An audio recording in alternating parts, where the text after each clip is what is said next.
IQ का yes compose your dream. Hello दोस्तों, कैसे हैं आप लोग। आज हम लोग मॉडर्न इंडिया में एक नए चैप्टर की ओर आगे बढ़ते हैं और है स्वराज पार्टी। स्वराज पार्टी की जो स्थापना हुई, विधायी प्रतिरोध का जो युग शुरू हुआ 1922 से 1926 के बीच में, असहयोग से परिषदों के भीतर तक का संघर्ष। याद रखिएगा, जब महात्मा गांधी ने, इससे पहले जो मैंने क्लास में बताया था कि असहयोग आंदोलन अपने बिल्कुल लक्ष्य के चरम पर था और चोरी चोरा में घटना होने की वजह से महात्मा गांधी ने आंदोलन को 12 फरवरी 1922 को वापस ले लिया। इसके बाद कांग्रेस के अंदर और कांग्रेस के बाहर और भारतीय युवाओं द्वारा महात्मा गांधी का विरोध किया गया और उसी संदर्भ में चित्तरंजन दास और मोतीलाल नेहरू ने यह निर्णय लिया कि विधान परिषदों के चुनाव होने वाले हैं और उसमें शामिल हुआ जाए और हम लोग सरकार के अंदर जाएं और वहां जाकर के विरोध करें, सरकार का अंग बन करके, और भारतीयों के लिए कोई कानून पास होने ही न दें। और बाहर महात्मा गांधी के नेतृत्व में आंदोलन चल ही रहा है। तो असहयोग आंदोलन की असफलता से निराश होकर के जिन लोगों ने इस पार्टी की स्थापना किया, उनका उद्देश्य था विधान परिषद के चुनाव में शामिल होना। लेकिन कांग्रेस के अंदर एक वर्ग ऐसा था, वो नहीं चाहता था कि विधान परिषद में हम शामिल हों। अगर हम विधान परिषद में शामिल हो जाएंगे, उनका कहना था, तो हम सरकार के अंग माने जाएंगे, तो हम आम जनता के आवाज को नहीं उठा पाएंगे और आवाज उठाने के लिए हमें सरकार के बाहर रह करके आंदोलन करना पड़ेगा, हमें उसका हिस्सा नहीं बनना है। इसी को लेकर के कांग्रेस में परिवर्तनवादी, अपरिवर्तनवादी दो नया वर्ग अलग अलग हो गया। तो इसी संदर्भ में हम लोग स्वराज पार्टी को देखेंगे कि स्वराज पार्टी स्थापना के पीछे क्या उद्देश्य था, कैसे ये पार्टी बनी, किसने बनाया और किस उद्देश्य के साथ आगे बढ़ी और स्वराज पार्टी को क्या सफलता मिली, ये हम जानेंगे। और स्वराज पार्टी के सामने संकट क्या खड़ा हो जाता है कि अचानक इसको सफलता मिलता है और अचानक ये पतन की ओर जाने लगता है। तो इन सब कड़ियों को हम जोड़ने का प्रयास करेंगे। 1922 से 1926 तक की घटनाओं को हम जानेंगे एक एक करके। बहुत महत्वपूर्ण क्लास है, इसको अच्छे से देखिएगा। कहीं कोई डाउट हो तो आप जो है पूछ लीजिएगा, उसका जवाब आपको दिया जाएगा। हम लोग शुरू करते हैं और एक एक चीज को जानने का प्रयास करते हैं। असहयोग के बाद का राजनीतिक शून्य। जब असहयोग आंदोलन वापस ले लिया गया, वो भी अचानक ले लिया गया वापस बारदौली में 12 फरवरी 1922 को, तो पूरे भारत में निराशा पैदा हो गई। तो अगर देखा जाए तो असहयोग आंदोलन के पहले से ही अगर देखा जाए, एक घटनाक्रम को हम साथ में देखें कि परिषदों के चुनाव में हिस्सा लेने की जब बात आती है, कैसे एक एक कहानी आगे बढ़ती है। तो 1920 में परिषदों का बहिष्कार किया था कांग्रेस ने। कांग्रेस द्वारा 1919 के अधिनियम के तहत चुनाव का बहिष्कार किया। सुरेंद्रनाथ बनर्जी के नेशनल लिबरल फेडरेशन ने हिस्सा इसमें लिया था। 1919 का जो चुनाव हुआ था अधिनियम के द्वारा, तो कांग्रेस ने उसमें हिस्सा नहीं लिया था 1920 के चुनाव में और परिषदों का बहिष्कार किया था कांग्रेस ने। लेकिन सुरेंद्रनाथ बनर्जी की जो पार्टी थी, नेशनल लिबरल फेडरेशन, इसने हिस्सा लिया था। फिर 1921 में अहमदाबाद अधिवेशन हुआ और मौलाना हजरत मोहानी द्वारा संपूर्ण स्वतंत्रता को लक्ष्य मानने का प्रस्ताव रखा गया। ये घटना हुई।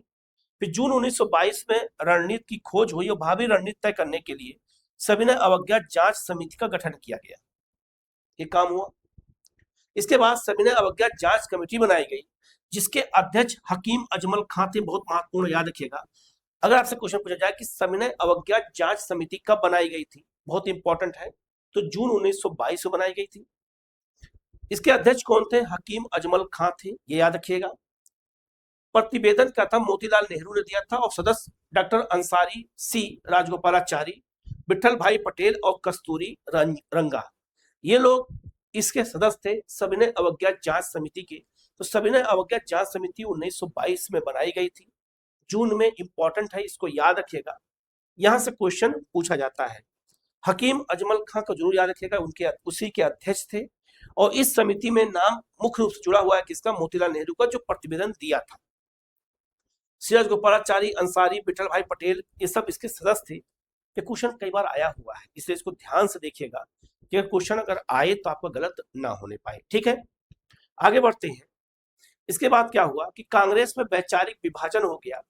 अब मुद्दा जब असहयोग आंदोलन समाप्त हो गया तो 1923 में विधान परिषद का चुनाव होने वाला था और कांग्रेस के अंदर कुछ लोग चाहते थे कि हम विधान परिषद के चुनाव में शामिल हों। तो जो शामिल होना चाहते थे उन्हें परिवर्तनवादी कहा गया, वो परिवर्तन चाहते थे। जो विधान परिषद चुनाव में शामिल होना नहीं चाहते थे उन्हें अपरिवर्तनवादी कहा गया। तो कांग्रेस के अंदर विचारधारा के आधार पर दो वर्ग बट गया। तो एक वर्ग वैचारिक आधार पर परिवर्तनवादी और एक अपरिवर्तनवादी। दोनों में अंतर क्या है? परिवर्तनवादी चाहते थे, परिवर्तनवादी के प्रमुख नेता कौन थे? मोतीलाल नेहरू, सीआर दास, हकीम अजमल खां थे। ये परिवर्तनवादी थे और इनका मुख्य रणनीति क्या थी कि विधानमंडलों में प्रवेश किया जाए, 1919 के सुधारों का खोखलापन को है जनता के सामने जो है रखा जाए और उसके जो है पोल खोल दी जाए और भीतर से कार्यवाही को ठप कर दिया जाए। हम लोग विधान मंडल में जाएंगे, कार्यवाही होने नहीं देंगे और जो इन्होंने ढूंढ जो दुनिया भर कानून बना रखा है उसकी हम पोल खोलेंगे और 1919 के सुधारों की पोल खोलेंगे और बताएंगे कि ये जो है क्या कह सकते हैं, एक तरह से जो है जनता के लिए ये अच्छा या उत्तरदायी शासन की जो शासन स्थापित करने के लिए उद्देश्य तय किए गए थे वो नहीं है।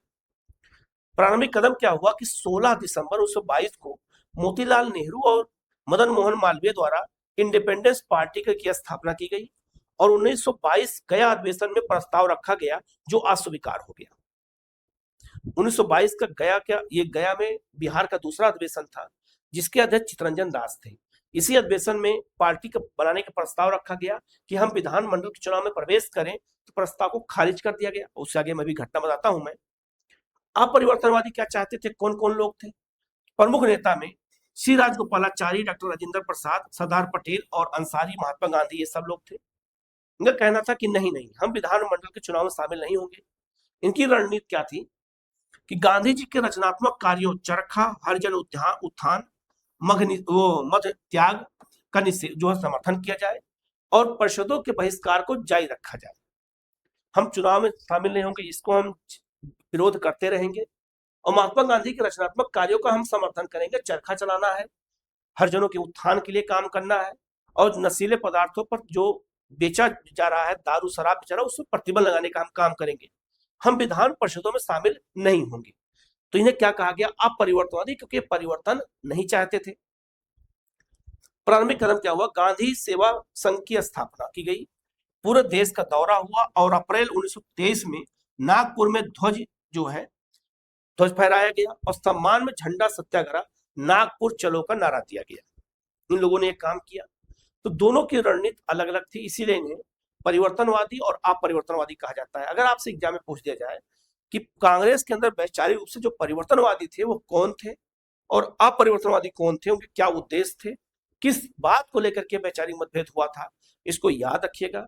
यहां से क्वेश्चन बार बार पूछा जाता है, तो गलती मत करिएगा। ये सारे क्वेश्चन इंपॉर्टेंट है, गलती इसमें बिल्कुल मत करिएगा आप लोग, ठीक है। स्वराज पार्टी का उदय, अब यहीं से स्वराज पार्टी का उदय होता है कैसे, याद रखिएगा। गया अधिवेशन हुआ था 1922 में, ये याद रखना कांग्रेस का 37वां अधिवेशन था और बिहार में होने वाला दूसरा अधिवेशन था।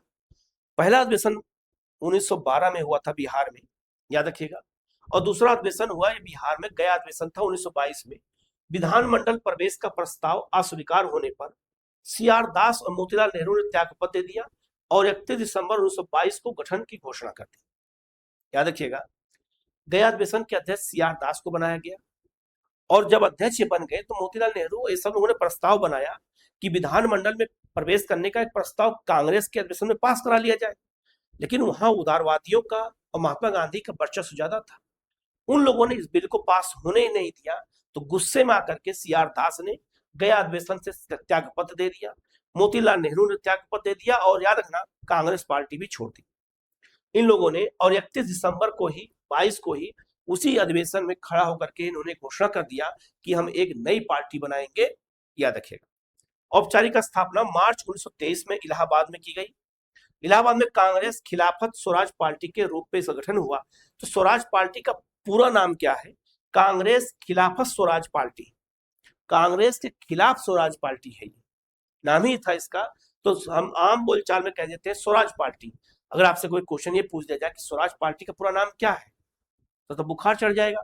ऐसी स्थिति में याद रखना स्वराज पार्टी का पूरा नाम क्या है, कांग्रेस खिलाफत स्वराज पार्टी, इस बात को याद रखिएगा। अध्यक्ष CR दास, देश जिसे देश बंधु कहा जाता है, ये बात याद रखिएगा, देश बंधु इनकी उपाधि थी। इस पार्टी के अध्यक्ष यही थे स्वराज पार्टी के CR दास, इन्हें चितरंजन दास कहते हैं, और इनको सुभाष चंद्र बोस ने अपना गुरु बनाया था। सचिव इसके मोतीलाल नेहरू थे। सह संस्थापक में NC केलकर, विठल भाई पटेल, समर्थक में मालवीय जयकर, श्रीनिवास अयंगर, हकीम अजमल खां इस समर्थक में थे। इन लोगों के सहयोग से एक नई पार्टी बन गई मार्च 1923 में, याद रखिएगा। इसी घोषणा उन्होंने 22 में ही किया था, 31 दिसंबर को, और 23 मार्च 1923 में इस पार्टी गठन कर दिया गया।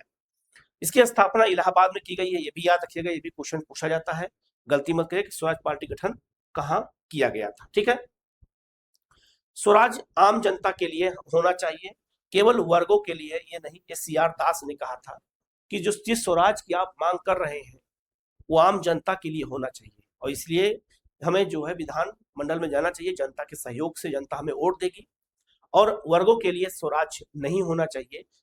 ये एक तरह से कांग्रेस पर कटाक्ष किया था, ये लाइन CR दास ने कहा था, ये क्वेश्चन पूछा जाता है, याद रखिएगा। आगे बढ़ते हैं। अड़ंगा डालने की नीति, अर्थात किसी को काम न करने की नीति अपनाया गया।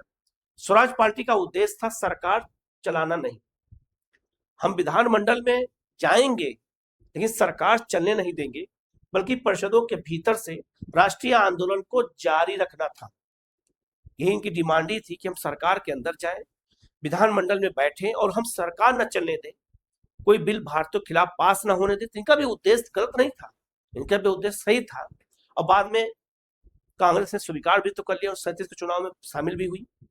और राष्ट्रीय आंदोलन को जारी रखा जाए, राष्ट्रीय आंदोलन से किनारा नहीं कर रहे थे, और राष्ट्रीय आंदोलन जारी रखा जाए, लेकिन विधान परिषद के अंदर भी और विधान परिषद के बाहर भी। याद रखिएगा, प्रवेश क्या हुआ, विधानमंडलों तक पहुंचना, ये स्वराज पार्टी का उद्देश्य था। 1919 के सुधार और ब्रिटिश नौकरशाही, इन सबको तोड़ना था। पर्दाफाश, 1919 के सुधारों का खोखलापन उद्घाटित करना था, कि जिस आप 1919 के सुधारों का आप जो है वो क्या कह सकते हैं, ड्रम पीट रहे हो आप और बता रहे हो कि हमने सुधार किया, उसको खोखलेपन को बताना था कि इसमें कुछ नहीं है, जिस उत्तरदायी सरकार की आप दुहाई देते हो उसमें कुछ है नहीं। अवरोध, परिषद के सभी कामों में रुकावट डालकर नौकरशाही को बेनकाब करना और असहयोग को विधानमंडल तक पहुंचाना। जिस असहयोग को गांधी ब्रिटिश सरकार के लिए सरकार के बाहर कर रहे थे, उसी चीज को हम अंदर करेंगे। तो उद्देश्य बिल्कुल उनका साफ था, उद्देश्य में कोई कमी नहीं थी, विचार भी सही थे कि हम असहयोग यहां भी करेंगे और बाहर भी करेंगे। ठीक, ये तो स्वराज पार्टी का उद्देश्य था। विभाजन से बचाव और कांग्रेस की मान्यता। अब कांग्रेस सामने विकल्प खड़ा हुआ कि अगर मान लो कि हम स्वराज पार्टी को मत समर्थन नहीं देंगे या उसको हम मान्यता नहीं देंगे, तो हो सकता है कि कांग्रेस का और विभाजन हो जाए, क्योंकि अधिकांश लोग उधर ही भाग गए हैं। तो स्वराज पार्टी ने स्वयं को कांग्रेस के अभिन्न अंग के रूप में प्रसारित किया तथा अहिंसा और असहयोग के प्रति प्रतिबद्धता को दोहराई भी। इन लोगों का भी प्रयास था कि हम कांग्रेस के अंग हैं, हम कांग्रेस से अलग नहीं है। सितंबर 1923 में दिल्ली विशेष अधिवेशन बुलाया गया कांग्रेस का। जब इन्होंने खुद प्रकट कर दिया कि मैं स्वयं कांग्रेस का एक अंग हूं, तो कांग्रेस को भी मानना पड़ेगा। तो क्या ना, सितंबर 1923 में दिल्ली में विशेष अधिवेशन बुलाया गया कांग्रेस का। तो कांग्रेस के कई विशेष अधिवेशन बुलाए गए हैं, तो ये भी विशेष अधिवेशन बुलाया गया। मौलाना आजाद की अध्यक्षता में स्वराज पार्टी और उनके कार्यक्रमों को कांग्रेस के अंतर्गत मान्यता मिल गई। अंत में कांग्रेस ने 1923 के विशेष अधिवेशन में यह मान्यता दे दिया कि स्वराज पार्टी जो काम कर रही है सही कर रही है, कोई दिक्कत नहीं है। कांग्रेस एक और बड़े विभाजन से बच गई यहीं पर। अगर ऐसा ना करती तो कांग्रेस का एक विभाजन और हो जाता, तो विभाजन से बच गई और दूरदर्शिता का इन लोगों ने परिचय दिया कि नहीं, वो हमारा ही अंग है और काम करने तो अलग मत होने दो। अगर इस समय अलग हो जाएंगे तो राष्ट्रीय आंदोलन कमजोर पड़ जाएगा। इस समय हमें अलग नहीं, एकजुट होकर काम करने की जरूरत है। आगे बढ़ते हैं। दिसंबर 1923 में काकीनाडा अधिवेशन हुआ। यह वार्षिक अधिवेशन हुआ। ये विशेष अधिवेशन था जो सितंबर 1923 में हुआ, और ये दिसंबर 1923 में वार्षिक अधिवेशन जो काकीनाडा आंध्र प्रदेश में हुआ। कांग्रेस कार्यकर्ताओं को चुनाव लड़ने व मतदान करने की जो है औपचारिक अनुमति भी प्रदान कर दी गई कि कांग्रेस कार्यकर्ता स्वराज पार्टी के झंडे तले चुनाव लड़ सकते हैं और मतदान कर सकते हैं। ये दो काम किया गया दोनों अलग अलग अधिवेशन में। तो यहाँ अनुमति दे दिया दिल्ली में अधिवेशन, विशेष अधिवेशन में, और काकीनाडा में ये भी कहा कि चुनाव भी लड़ सकते हो और वोट भी दे सकते हो। याद रखना ये सब पॉइंट इंपॉर्टेंट है। यहां से क्वेश्चन पूछे जाते हैं तो बिल्कुल व्यवस्थित तरीके से चीजों को समझिएगा, याद करिएगा, क्वेश्चन अगर आए तो गलत ना होने पाए। डॉक्टर जकारिया की टिप्पणी क्या है कि जो है स्वराजवादियों की स्थिति उन व्यक्तियों जैसी थी जो अपनी रोटी को रखना भी चाहते थे और खाना भी चाहते थे। ये स्वराज पार्टियों के लिए कहा था, स्वराजवादियों के लिए कहा था डॉक्टर जकारिया ने कि अपनी रोटी रखना भी चाहते हैं और खाना भी चाहते हैं। ठीक है, आगे बढ़ते हैं। 1923 का चुनाव हुआ, एक बड़ी जीत था। 1923 का चुनाव 1919 के अधिनियम के तहत हुआ और स्वराज्यों ने केंद्रीय विधानमंडल की 101 में से 42 सीटों जीत ली। केंद्रीय विधानमंडल के 101 सीटों का ये जो पूरा सीट थी उसमें 42 सीटें कौन जीत गया? स्वराज पार्टी जीत गई, हासिल कर ली।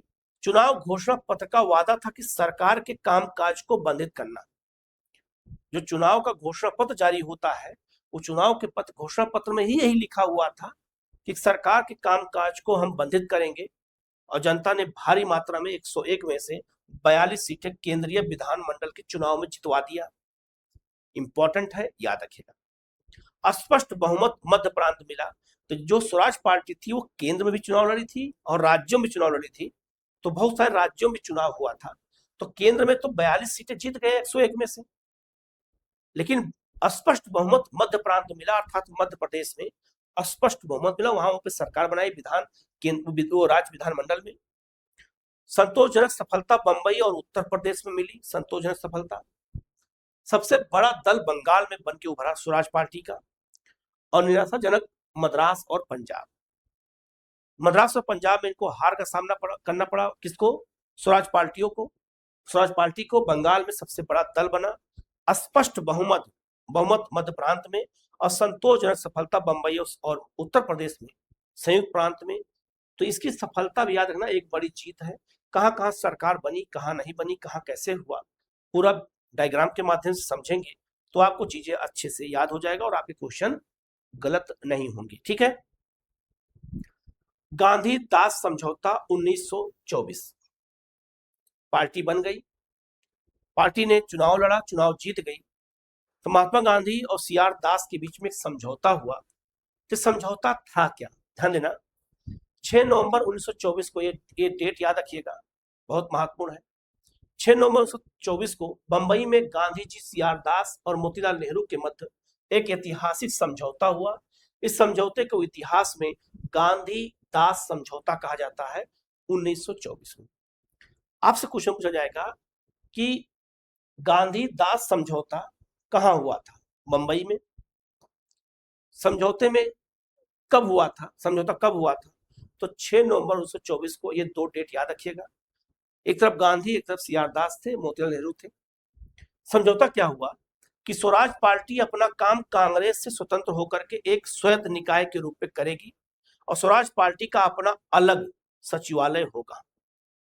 यह समझौता हुआ कि स्वराज पार्टी कांग्रेस के ही कार्यालय में काम नहीं कर सकती है और उसका एक अपना अलग सचिवालय होगा, और जो है कांग्रेस से स्वतंत्र होकर के एक स्वायत्त निकाय भी बना सकती है।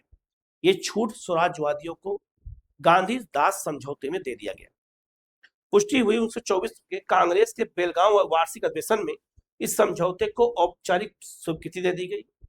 जो गांधी दास समझौता हुआ था इसको कांग्रेस के बेलगांव अधिवेशन में पुष्टि कर दी गई कि हाँ, ये समझौता सही है।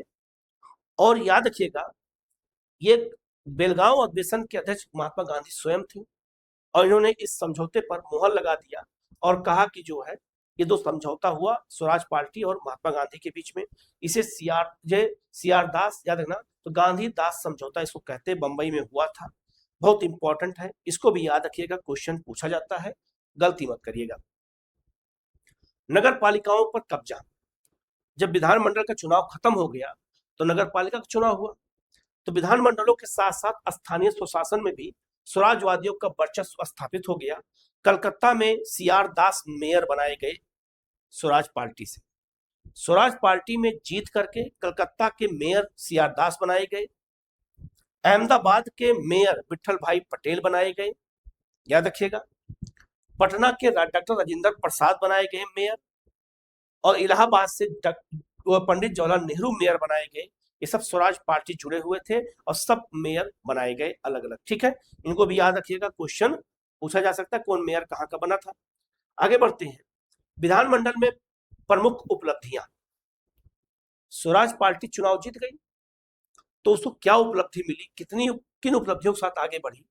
तो पहली उपलब्धि क्या है, नंबर 1, अध्यक्ष पद स्वराज पार्टियों को मिल गया। जैसे जो केंद्रीय विधानमंडल परिषद होता है उसका अध्यक्षता की जाती है, तो अक्सर देखा जाता है कि जिस पार्टी की सरकार होती है उसी पार्टी का अध्यक्ष होता है। जैसे ओम बिरला, इसमें बीजेपी के नेता हैं, कोटा से थे, यही जो है इसमें लोकसभा के अध्यक्ष बनाए गए हैं। अध्यक्ष बनने के बाद पद निष्पक्ष माना जाता है, ये बात याद रखिएगा। अब वही पद विट्ठल भाई पटेल, याद रखिएगा, केंद्रीय विधान परिषद के अध्यक्ष चुने गए। यह भारतीयों के लिए एक बड़ी कूटनीतिक जीत थी, क्योंकि 101 में से 42 सीटें स्वराज पार्टी जीती है। तो जाहिर सी बात है कि विट्ठल भाई पटेल को क्या बना दिया गया, अध्यक्ष बना दिया गया। ये पहले अध्यक्ष हैं जो केंद्रीय विधान परिषद के बनाए गए हैं, कोई भारतीय बनाया गया, बड़ी जीत है, याद रखना। ये पारित हुआ। संविधान की मांग, दूसरा इनका जो इनके सफलता थी, संविधान की मांग 1924 में मोतीलाल नेहरू के नेतृत्व में स्वराजियों ने संशोधन प्रस्तुत किया कि भारतीय संविधान का निर्माण भारतीयों की संविधान सभा द्वारा होना चाहिए। याद रखिएगा, ये क्वेश्चन आता भी है कि संविधान की मांग पहली बार किसने किया था, तो स्वराज पार्टी ने किया था। ये बात याद रखना, 1924 में किया था और मोतीलाल नेहरू के नेतृत्व में किया था। ये 2-3 फैक्ट याद रखिएगा कि संविधान की मांग पहली बार 24 में की गई थी, ये याद रखिएगा, और मोतीलाल नेहरू ने किया था और पहली बार किया है कि संविधान की मांग किया और भारतीय संविधान सभा गठन किया जाएगा, जो भारतीय सदस्य उसमें शामिल होगा, कोई अंग्रेज शामिल नहीं होगा। ये डिमांड पहली बार संविधान की मांग मोतीलाल नेहरू ने ही किया था, स्वराज पार्टी ने ही किया था, ये बात याद रखिएगा, इंपॉर्टेंट है। तीसरा सफलता क्या मिली इनको, आर्थिक राहत। कपास पर लगे उत्पादन शुल्क को समाप्ति और नमक कर में कटौती कर दी गई, ये सफलता मिली। और चौथी सफलता मिली श्रमिक अधिकार, श्रमिकों और मजदूर संघों के अधिकार के लिए विधान मंडल में कार्य शुरू कर दिया गया, कानून बना दिया गया। तो ये सफलता स्वराज पार्टी को मिली, ये बात याद रखिएगा, क्वेश्चन पूछा जाता है, गलती मत करिएगा, बहुत इंपॉर्टेंट है, ठीक है। आगे बढ़ते हैं, मुंडी मेन समिति 1924। ये क्या है, मुंडी मेन समिति क्या है। 1919 के अधिनियम के तहत लागू द्वैध शासन की जांच के लिए स्वराज पार्टियों ने, याद रखना, स्वराज्यों के दबाव में नियुक्त किया गया था। स्वराज पार्टी ने केंद्रीय विधानमंडल में प्रस्ताव लाया कि 1919 के अधिनियम के तहत जो आप प्रांतों में द्वैध शासन लागू किए हो उसकी जांच की जाए। इस स्वराज पार्टी के दबाव में ये कमेटी गठन किया गया, मुंडी में समिति गठन किया गया। ये भी स्वराज पार्टी की बहुत बड़ी सफलता में से एक था, याद रखिएगा। 1924 में बनाया गया। ये क्वेश्चन 2-3 बार अभी आ चुका है, यूपीपीसीएस, बीपीएससी सब जगह पूछा गया है। अगर आपसे पूछा जाए कि प्रांतों में द्वैध शासन कब लागू किया गया था, तो सबको पता है 1919 के अधिनियम के तहत। और केंद्र में द्वैध शासन कब लागू किया गया, 1935 के अधिनियम के तहत, और यहाँ समाप्त कर दिया गया था प्रांतों में, ठीक है, 35 में। अब याद रखिएगा, सर एलेक्जेंडर मुंडीमैन अध्यक्ष और गृह सचिव थे इस समिति के। इस समिति में 4 भारतीय सदस्य थे और टोटल 9 लोग थे। इस समिति में 9 लोग थे और 4 सदस्य भारतीय थे। और काम क्या था मुंडीमैन समिति का, कि द्वैध शासन की जांच करना है जो प्रांतों में लागू था, क्या ये सही है या गलत है, स्वराज पार्टी के कहने पर, दबाव पर। 4 सदस्य कौन थे, सर शिव स्वामी अय्यर, सर तेज बहादुर सफरू, डॉक्टर आरपी जो है परांजपे और मोहम्मद अली जिन्ना। मोहम्मद अली जिन्ना भी सदस्य थे, भी याद रखिएगा। मोहम्मद अली जिन्ना कुछ समय तक स्वराज पार्टी को उन्होंने अपनाया था, मतलब कुछ कुछ दिन के लिए काम किया था, लेकिन वो कभी सदस्य उसके नहीं रहे, तो इनको भी सदस्य बनाया गया, लेकिन स्वराज पार्टी के तहत नहीं बनाया गया था, इंडिविजुअल इनको सदस्य के रूप में बनाया गया। मुंडीमैन्स रिपोर्ट आया दो विपरीत दिशाएं। 25 ईस्वी में प्रस्तुत रिपोर्ट दिया गया, सिफारिश क्या की गई, द्वैत शासन की आलोचना की गई। तो मुंडीमैन्स समिति ने द्वैत शासन की आलोचना किया और कहा कि प्रांतों में द्वैत शासन अवैध है, इसको लागू न किया जाए, ढांचे में मूलभूत परिवर्तन किया जाए और एक शाही आयोग के गठन की सिफारिश किया मुंडीमैन आयोग ने।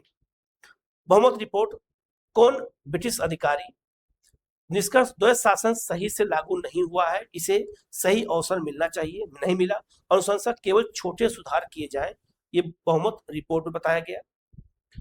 अल्पमत रिपोर्ट में क्या कहा गया कि कौन गैर अधिकारी भारतीय, निष्कर्ष, द्वैत शासन पूर्णतः विफल रहा, यह रिपोर्ट जारी की गई। तो भारतीय और ब्रिटिश सरकार ने इस रिपोर्ट के माध्यम से बहुमत और अल्पमत में रिपोर्ट को बनाया गया। पार्टी में संकट और एक युग का अंत। जिस स्वराज पार्टी की स्थापना 1923 में की गई, किसी को अंदाजा नहीं था कि उस पार्टी का अंत भी बहुत जल्दी हो जाएगा। तो पार्टी पे संकट और एक युग का अंत हो गया। जून 1925 में चित्तरंजन दास की मृत्यु हो गई, जो संस्थापक है, मुख्य रणनीतिकार है, उसकी डेथ हो जाती है। स्वराज पार्टी कमजोर हो गई और नेतृत्व के अभाव में पार्टी का विखंडन शुरू हो गया। अब पार्टी को एक करने वाला कोई था ही नहीं। गुट नंबर 1, अब यहीं से बंगाल में बिखराव शुरू हुआ और स्वराज पार्टी बिखरती चली गई। तो उसका एक गुट जितेंद्र मोहन सेन गुप्त के नेतृत्व में अनुशीलन समिति के रूप में स्वराज पार्टी का, याद अगर कहा जाए तो एक गुट इधर चला गया इनके नेतृत्व में, और दूसरा सुभाष चंद्र बोस के नेतृत्व में युगांतर समूह के रूप में अलग हो गया।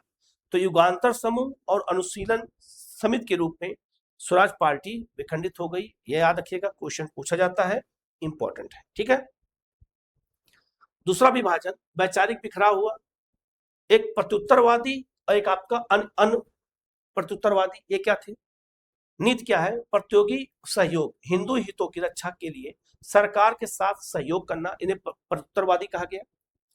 नेता MC Kelkar, MR Jayakar, Madan Mohan Malaviya, SB Tambe governor की कार्यकारिणी परिषद के सदस्य थे। साबरमती समझौता इन लोगों ने किया। लाला लाजपत राय, केलकर, मुंजे आदि ने तय किया कि यदि मंत्रियों को उत्तरदायित्व मिले तो सहयोग किया जा सकता है। परिणाम मिला, मालवीय और लाला लाजपत राय ने स्वतंत्र कांग्रेस पार्टी बना ली। इन्हें क्या नाम दिया गया, प्रत्युत्तरवादी नाम दिया गया। अब प्रत्युत्तरवादियों में सरकार के साथ किसी भी प्रकार के सहयोग से इनकार कर दिया इन लोगों ने। मोतीलाल नेहरू, जिन्होंने शुरुआत में सहयोगियों को डांटा, फिर समझौता किया, अंततः बिखराव हो गया और इस तरह से स्वराज पार्टी का दूसरा विभाजन हो गया। पहला विभाजन जो हुआ ये इस तरह से हुआ, अनुशीलन समिति और युगांतर समूह के रूप, और दूसरा प्रत्युत्तरवादी और अप्रत्युत्तरवादी के रूप में स्वराज पार्टी का विभाजन हो गया। ये भी क्वेश्चन पूछा जाता है, याद रखिएगा, इंपॉर्टेंट है, ठीक है। आगे, अंतिम संघर्ष और विरासत, निरंतर सक्रियता। 1925 में मोतीलाल नेहरू थल सेना के भारतीयकरण के लिए जो है स्क्रीन समिति, इंडियन सैंडहर्स्ट समिति के सदस्य बने। जिन्ना राधा रामास्वामी अय्यर और आपका M रामचंद्र राव के साथ, तो जो स्क्रीन कमेटी बनाई गई थी थल सेना के भारतीयकरण के लिए, उसमें जिन्ना को भी शामिल किया गया, मोतीलाल नेहरू को शामिल किया गया। अंतिम प्रहार 1928, केंद्रीय विधानमंडल में पब्लिक सेफ्टी बिल का उग्र विरोध हुआ। मोतीलाल नेहरू ने इसे भारतीय राष्ट्रवाद पर सीधा हमला बोला और भारतीय गुलामी विधेयक नंबर 1 कहा, याद रखिएगा, इसी को भारतीय गुलामी नंबर 1 विधेयक कह दिया था उन्होंने। पतन, 1926 के चुनाव में विद्रोही कार्यकर्ताओं व सांप्रदायिकता के कारण असफलता मिली, पार्टी लगभग समाप्त हो गई। 33 में मद्रास में पुनर्जीवित करने का एक छोटा अवसर प्रयास मिला। तो 23 के चुनाव में भारी सफलता और 26 के चुनाव में पार्टी को बिखराव हो गया और पार्टी स्वराज पार्टी टूट गई। तो स्वराज पार्टी स्थापित भी हुई और टूट भी गई। वापसी, स्वराजवादी अंततः ब्रिटिश व्यवस्था को बेनकाब करने में अपने लक्ष्य में सफल रहे। अपनी ऐतिहासिक भूमिका निभा करके उन्होंने कांग्रेस की बागडोर पुनः गांधी जी को सौंप दी, जिसे सविनय अवज्ञा आंदोलन का मार्ग प्रशस्त कर दिया।